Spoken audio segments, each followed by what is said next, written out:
चलाई जाने वाली हमारी नारियां आज के फिल्मों के कुछ गीतों और दृश्यों के कारण आज के विज्ञापनों में जहाँ नारी कम से कम वस्त्रों में विभिन्न प्रकार के उत्पादों में अंग प्रदर्शन करती नजर आती है, जहाँ फिल्मों के गीतों में नारियों को विभिन्न देह के स्वरूपों का चित्रण करके न्यूनतम वस्त्रों को अपनाए हुए मात्र भोग्या के रूप में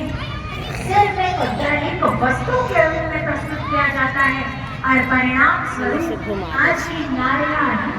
अपनी वास्तविकता को विस्मृत कर पथभ्रष्ट होती जा रही है। आज के समाज में नारियों की सोच में कैसी विकृति, कैसी विकृत मानसिकता दिखाई देती है, ये हमसे बेहतर आप जानते हैं।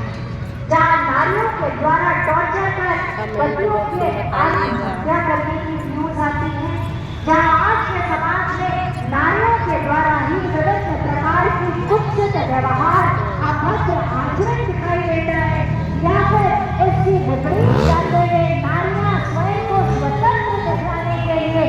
आज सिगरेट, शराब, विभिन्न प्रकार के ड्रग्स का सेवन करती, छोटे छोटे कपड़े पहनते, उच्छृंखलता का परिचय देते, भावनात्मक समीकरणों में फंसी नजर आती है। और हमारा ऐसा नारी मात्र शरीर का नाम नहीं, नारी की पहचान नारी के बालों की लंबाई या नारी के केशों का रंग, उसके चेहरे का गोरा या काला रंग, उसके वस्त्र नहीं है। अरे भारत की वसुंधरा की आर्य पुत्रियों, भारत की महान नारियों, इस भारत भूमि पर तो संत मीराबाई जैसी, माता शबरी जैसी इस समाज को सही दिशा देने वाली आत्मबल से युक्त नारियां रही। शास्त्र बल आत्मज्ञान से युक्त नारियों की ये भूमि है,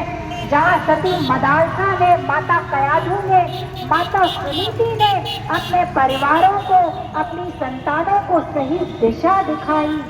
जहाँ पर महात्मा शांडिल्य की पुत्री ने, जहाँ तेजस्विनी विदुला ने, सुलभा ने, जहाँ योग वशिष्ठ में वर्णन आता है, रानी चुड़ाला ने अपने पति राजा शिविध्वज को आत्मज्ञान, ब्रह्म ज्ञान प्रदान कर ईश्वर के दर्शन का आनंद और राजकाज को सही प्रकार चलाने का श्रेष्ठ मार्गदर्शन किया था, जहाँ नारियों ने अपने राज्य की सीमा को सुरक्षित किया था, जहाँ ऐसी रानियों का वर्णन आता है, हारी रानी पति काम वासना से युक्त होकर अभी अभी 4 दिन ही हुए हैं जिससे विवाह हुआ है,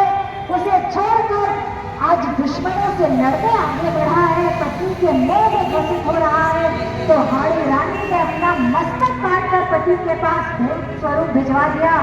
कि मेरी इस देह से मत बंधो, इससे मुक्त होकर अपनी इस भारत भूमि, अपनी इस धरा को शत्रु के बंधन से मुक्त करो। जहाँ संत तुलसीदास जी को, जिनका एक नाम राम बोला भी था, उनकी पत्नी ने जगाया, काम वासना से मुक्त किया कि जैसी प्रीति से अस्थि चरणमय देने हैं, ऐसी भगवान श्री राम से करते तो भवसागर पार हो जाते और वो नरहरि दास जी की शरण की ओर बढ़े और समाज को भगवान श्री राम की भक्ति से युक्त कर दिया। आज भी आवश्यकता है कि ऐसी ही नारियां हो, आत्म जागृत नारियां हो। ये कब होगा? जब आज की नारी इस देह के भीतर व्याप्त आत्मा को जागृत करेगी, आत्मबल से युक्त होगी। जब नारी ये जानेगी कि उसके भीतर परमात्मा का वो आत्मबल है, जब अपने चारित्रिक ओर से परिपूर्ण होगी। दमयंती को उसका पति नर अकेला वन में छोड़ गया था, एक शिकारी ने उस पर कुदृष्टि डाली। दमयंती के तेज जबर से ऐसा तेज निकला कि बस हो गया। बाहर से बनाते हुए आ रहे बाहर से बनाता फिर के बाहर से बनाते बारे में ब्लॉग बना रहे थे एक वो डालना हो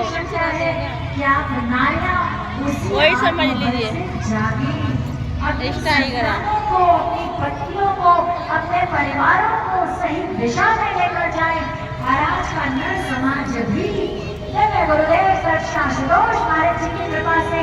समाज के विभिन्न नारियों को आत्मबल से जागृत देखकर और आप मंच पर देख रहे हैं। गुरुदेव की कृपा